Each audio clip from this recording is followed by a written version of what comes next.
हर हर महादेव। देवों के देव महादेव के चरण में प्रणाम करता हूँ। दुर्गा माँ के चरण में प्रणाम करता हूँ। सरस्वती माँ के चरण में प्रणाम करता हूँ। गणेश भगवान के चरण में प्रणाम करता हूँ। गुरु भाई गुरु बहनों के चरणों में प्रणाम करता हूँ। गुरु भाई गुरु बहन, आज का कहानी बहुत ही ज्ञानवर्धक और सुंदर है।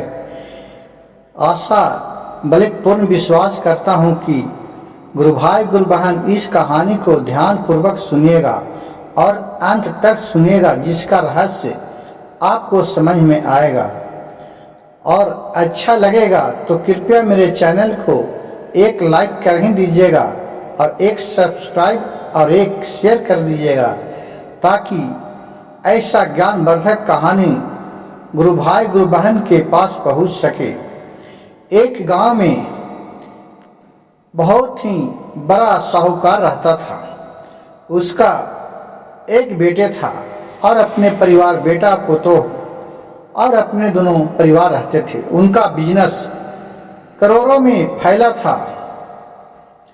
उसका गुरु भाई गुरु बहन आज का देखिए कि जो भी कोई आगे की ओर बढ़ता है तो उसको टोला टाटी द्वारी पर वाले पूछते रहते हैं, सर समाचार लेते रहते हैं, का बनाया का खाया, कोई अच्छा तरी रहता है तो कितनन का आदत हो जाता है। उसी तरह उसके दरवाजे पर एक उसके पड़ोसी थे। वो बोल रहे हैं, उसके पुतों से रोज पूछती थी कि ऐ बहू, तुम्हें आज क्या खाना बनाई और खाना खा ली? तो उसका पुतोह बोलती थी साहूकार के कि हाँ माँ जी, खाना हम लोग खा लिए। तो क्या खाए हैं? तो बोलती थी कि ठंडो बासी। जब भी वो पूछती थी पड़ोसन, दूसरा दिन भी पूछा, तीसरा दिन भी पूछा, चौथा दिन भी पूछा, तो बोली थी यही एक बात कि क्या खाई? तो ठंडो बासी। वो पड़ोसन के समझ में नहीं आता था। लेकिन एक दिन साहूकार के जो लड़का था वो इस बात को पड़ोसन से बात करते सुन लिया और बोला कि मेरे बहू जब भी बोलती है, कल भी बोली, पड़ोसन पूछी तो बोल रही है क्या खाई क्या बनाई? तो ठंडो बासी। आज फिर पूछी तो बोला कि क्या बनाई? तो ठंडो बासी। कहा कि अच्छा एक काम करते हैं, वो शाम के आए घर से और उधर से खाना बनाने के पूरा पकवान, पूरा सामान, फल फूल पूरा लेते आए और सुबह में सब कोई बना के 56 रंग का भोजन और अपने चारों परिवार बैठ के एक ही टेबल लगल था, उस डाइनिंग टेबल पर बैठ के सब लोग खाना खाए। और साहूकार का बेटा अपने बहू पत्नी को जो बात करती थी पड़ोसन से, उसके बारे में जानना चाह रही था कि आज क्या मेरी पत्नी बोलती है। फिर उधर गया उसका साहूकार के बहू, तो बोल रही पड़ोसन क्या बनाई है बहू, खाना खा ली? तब बोली कि हाँ माँ जी खाना खा लिए। क्या खाई? तो बोल रहा है ठंडो बासी। उसका साहूकार का जो लड़का था बोला कि मेरे बहू पत्नी सब घड़ी ठंडो बासी कहते रहती है, क्या बात है? वो सब कोई परिवार शाम के आए बैठे हुए थे। तो बोले अपने पत्नी से साहूकार के लड़का कि ए जी तू एक बात बतावा कि जो पड़ोसन वो चाची हथन जो पूछा हथन तोरा से डेली कि तू का खाना खाई बहू, तो तू बोलती है कि मैं तो ठंडो बासी खाई। ठंडो बासी क्या हुआ? तुम्हें तो ताजा ताजा खाना खाता हूँ, ताजा खाना खाते हैं।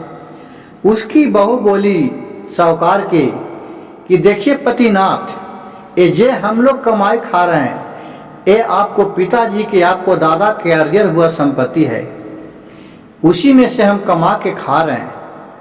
तो ये तो बासी न हुआ। हम अपने बदौलत अपना मेहनत से जो करके कमा के उसको खाते हैं, वो अपना परिश्रम का कमाई हुआ। कहा कि ऐसा बात है, ठीक है मैं जाता हूँ, अब यहाँ नहीं रहूँगा, मैं बाहर जाता हूँ और वहाँ अपना कोई बिजनेस करूँगा और ढेर सारे पैसा कमा के लाऊंगा।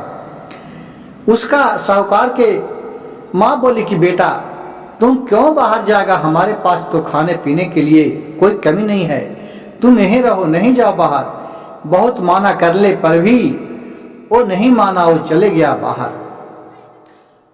और बोला कि देखो मैं तो जा रहा हूँ, लेकिन आज के बाद इस चूल्हा में तू आग धरा दो, और जब तक मैं आग लेके नहीं आऊँ, कमा के पैसा नहीं आऊँगा, चाहे 2 साल हो 4 साल हो, आग को बुतना नहीं चाहिए। चाहे जितना कोयला लग जाए, जलावन लग जाए, मतलब कि आग को मिझाना नहीं चाहिए। आग उसमें चूल्हा में रहना ही चाहिए, तो खाना भी बना लेगी और फिर सुबह में उठेगी, जब तक उसमें आग कुछ न कुछ आग रहना ही चाहिए। माचिस से जला के तुमको नहीं बनाना है चूल्हा में। कहा कि ठीक है।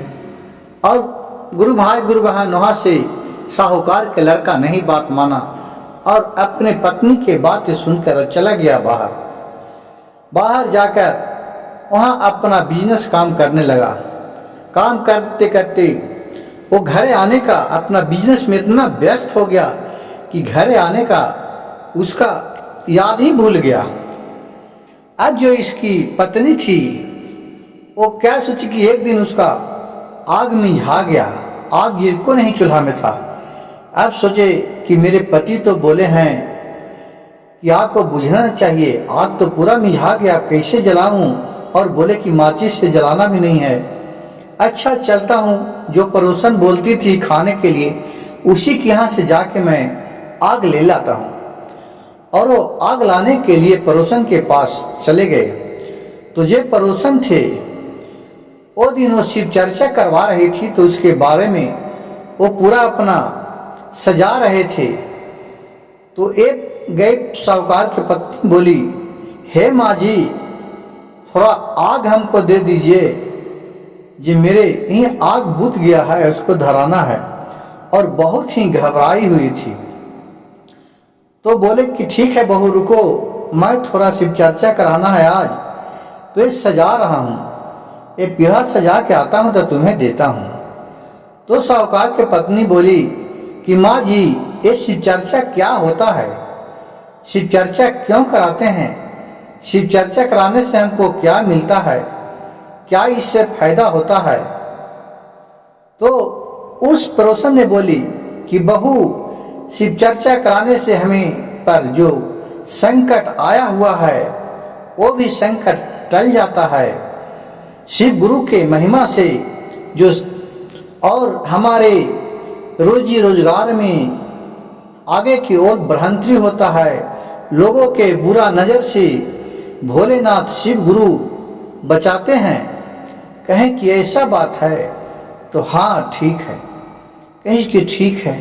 वो आग लाके फिर अपने चूल्हा में आग को धराया और फिर वो कहा कि चले, मेरे पति तो गिला ढेर दिन हो गया है, मैं भी अब शिव चर्चा कराते हैं। और भी 2 दिन के बाद पूरावती टोला टाटी में सबको निमंत्रण दिया कि हम शिव चर्चा कराता हूँ, मेरे घर आइएगा। और सब कोई गुरु भाई गुरु बहन साहूकार के बहू के घर गए और शिव चर्चा होने लगी। शिव चर्चा में उसका बहू बोले कि हे देवों के देव महादेव, हे शिव गुरु, आपका बहुत ही जस है, आपका नाम बहुत ही दुनिया में खिले हैं, आप संकट हरता हैं। प्रभु मेरे पति को कम से कम अब बुला दीजिए, मेरे पति बिना मुझे एक क्षण मन नहीं लग रहा है। जहिया से गए हैं, जहिया से नहीं तो एक फोन लिख किए हैं, नहीं एक पत्र भेजे हैं, कहाँ हैं, किस हालत में हैं। भोलेनाथ और मेरे पति को हर एक दुख से कष्ट से दूर करिएगा। कहें भोलेनाथ कहें ठीक है, वो सोचे। और शिव चर्चा खुशी खुशी संपन्न हुआ। उसी दिन रात में भोलेनाथ उसके पति को वहां सपना में दिए कि तुम कितना सोए हुए है, निश्चित से तुम्हारे पत्नी बहुत ही याद कर रही है। कहा कि हाँ हाँ, हमने तो घर जाना ही भुला गए। और उसी दिन वो पूरा सामान अपना साजा, रुपया पैसा कौरे लिया और एक ट्रक लोड किया, ट्रैक्टर पर सब सामान को अपने घर को भेजा। और अपने आ रहा था तो बीच रास्ते में देखा कोई एक काले नाग, इच्छाधारी नाग, उसे डसने के लिए साहूकार के लड़का को खड़ा है। उसको इसने प्रणाम किया और बोले कि क्यों नागदेव, हमसे क्या गलती हो गया है, मेरे रास्ता छोड़िए, हमें घर जाना है, मेरे पत्नी बहुत याद कर रही है। तो इच्छाधारी नाग ने बोला कि तुम्हारा मृत्यु अब नजदीक आ गया है, मैं तुझे मार डालूंगा, अब तुम्हें खा जाऊंगा। कही कि नहीं नहीं। साहूकार के लड़का बोला कि नहीं नागदेव, मैं जब घर अगर जाता हूँ और वहाँ से जब वापस आपके पास आऊँगा तो आप डांस लीजिएगा, क्योंकि मेरी पत्नी मेरे प्रतीक्षा में वहाँ आग जला के बैठी हुई है, 4-5 साल हो चुका है। नागदेव बोला ठीक है, तुम अगर आ जाएगा तो मैं तुझे छोड़ दूंगा, और नहीं आएगा तो मैं तुम्हें घर जाकर भी डांस लूंगा, और नहीं तो फिर यहाँ आने पड़ेगा। कहा कि ठीक है, मैं चले आऊँगा। और वो अपने घर गए। ये सब देख के उसके पत्नी भोलेनाथ को नाम लिए बहुत खुश हुए और अपने सारी कहानी कह के साहूकार के लड़का सुना दिया। कहा कि ठीक है, अब मिल गए, अब मैं फिर बिहान वापस चल जाऊंगा। हमें नागदेव ने से मैं वादा करके आया हूँ, अगर वो नहीं जाएंगे तो बोले हैं कि अगर तू नहीं आएगा तो मैं तुम्हारे घर में जाके डस लूंगा, तुम्हारा समय नजदीक आ गया है। कहीं कि ऐसा बात है, कहीं कि ठीक है। वो सोची साहूकार के बहू की, ये तो बहुत से लोग बोलते हैं कि शिव गुरु भोलेनाथ सबके मनोकामना पूर्ण करते हैं, भोलेनाथ आप ही हमें बुद्धि दीजिए कि मैं अपने पति का जान किस तरह बचाऊं। कहा कि ठीक है, उसको आना है तो आने दीजिए, आप लोग नहीं जाइए आज। कहीं कि कैसे नहीं जाऊं, वो तो आके घर भी डांस लेगा। साहूकार के बहू बोली कि ठीक है, वो घर के आके डांसेगा तो ठीक है, आप घर ही में रहिए। और उस क्या किया कि 7 गो सीढ़ी बनवाया और उसके ऊपर पलंग बिछा के वो अपने पति को सुला दिया। और 7 सीढ़ी पर, एक सीढ़ी पर बाला रखा, एक सीढ़ी पर फूल रखा, एक सीढ़ी पर हुमाद रखा जो अच्छे अच्छे धमता है, तीसरे पर लावा रखा, चौथे पर इसी तरह मनो सब चीज रखा, सबसे ऊपर में दूध रखा। उसके बाद ऊपर जाके और फिर सुलाया। अब जब वहां से नाग नहीं गया तो 12 बजे रात बजा और शिव गुरु के ध्यान लगा के उसकी बहू थी जो अपने भोलेनाथ के ध्यान लगा के बैठ गए आराधना करने के लिए कि हे भोलेनाथ, देवों के देव महादेव, कालों के काल महाकाल, आप ही इसका रक्षा कीजिएगा मेरे पति का। और फिर जब वहां से 12 बजे रात के नाग वहां से आया भनभनाते इसके पति को डांसने के लिए, तो देख रहा है कि 7 सीढ़ी के ऊपर उसका पति सोया हुआ है।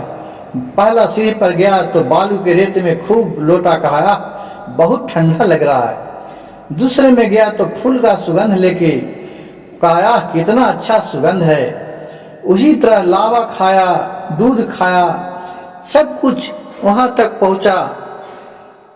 अब जब 7वां सीढ़ी पर उसको पति को डांसने के लिए चला तो वहां से शंकर भगवान का ध्यान टूटा और वो अपने बेटे गणेश भगवान को बोले कि जाओ उसका जान के रक्षा करो और उसे नाग को मार डालो, क्योंकि दुष्ट नाग को यहाँ तक भी नहीं आया कि इसको कितना खातिरवास किया तो पर भी वो उसको डांसने के लिए चल गया। और फिर वहां से गणेश भगवान तलवार लेके आए और नाग को मार डाले और उसी जगह रख के अपना चले गए। और बिहान हुआ तो वहां देख रहे हैं कि उसका बहू और बेटा नहीं जगा है, तो उसका माँ और पिताजी दोनों चाल करते करते आए तो देखे ये सब क्या, ये तो गजब का कहानी यहाँ है। पूरा फूल सजल है, इतना ऊपर में मेरा बेटा सुतल है, बहू सुतल है। फिर सबको चाल किए, सब उठे तो वहाँ देख रहे हैं कि एक तलवार रखा हुआ है, और वहाँ तलवार के पास पहुंचा, देख रहा है कि एक नाग है जो दो टुकड़ा होके और पड़ा हुआ है। और फिर वो सारी कहानी उसकी बहू कह के सुना दिए कि माता जी ऐसा मेरे पति को ये नाग डांसने के लिए आया था, मैं भोलेनाथ की आराधना कर रहे थे और उन्हीं के कृपा से आज मेरे पति का जान बचा। जहिया से सब भोलेनाथ के शरण में सब गए और बहुत भारी फिन धूमधाम से शिव चर्चा कराए। गुरु भाई गुरु बहन, शिव चर्चा एक ऐसा पूजा है कि जिसमें नहीं कोई तिथि ले जाता है, नहीं कोई नक्षत्र लेता है, नहीं कोई ब्राह्मण को बुलाया जाता है। ये सच्चे मन से, सच्चे दिल से और सच्चा पूजा है जो गुरु भाई गुरु बहन करते हैं, और उन्हीं के कृपा से उसका साहूकार के बेटे का जान बचा। गुरु भाई गुरु बहन, अगर मेरे वीडियो आप लोग का पसंद आए तो कृपया मेरे चैनल को एक सब्सक्राइब कर दीजिएगा और एक लाइक और एक शेयर कर दीजिएगा, ताकि ऐसा कहानी आप लोग के साथ शेयर करता रहूं। हर हर महादेव, घर घर महादेव।